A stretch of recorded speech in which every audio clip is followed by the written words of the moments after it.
If we just start out with the art of it, the part that is, now I get a chance to talk about my book. Is that in fact a good way to go about it, or is that a pitfally way to go about it?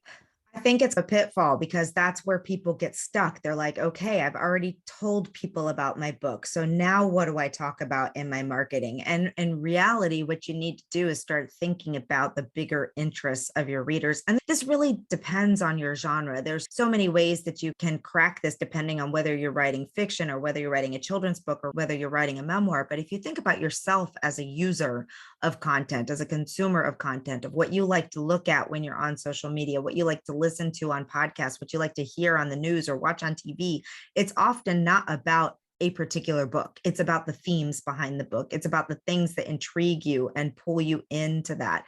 And that's where really knowing your audience, your ideal audience, your target audience, and the things that they're really interested in can help you start creating other lines of topics that you can put out there so that people are engaged with you. If you're writing rom-com, for example, putting funny things out there that gets people to laugh is something that'll make people want to follow you and then see what you're doing. If you're writing thriller, you want to be sharing, or crime, you want to be sharing other things that are going to interest people. Maybe it's a podcast you're listening to. Maybe it's a true crime thing that just happened. If you're writing a children's book, there's generally a theme behind that book. So are you talking about empathy or kindness or learning your ABCs or any of those things? You have to pull those themes from whatever it is in your book and find interesting things to talk about with your audience that relate to that, so that it's not always just about my book and I did this and I did this, but here's some other books, here's some other resources, here's some other things that may be really interesting to your audience, so that you're starting to create a conversation with the people who are following you in different places or are reading your blog or reading your newsletter.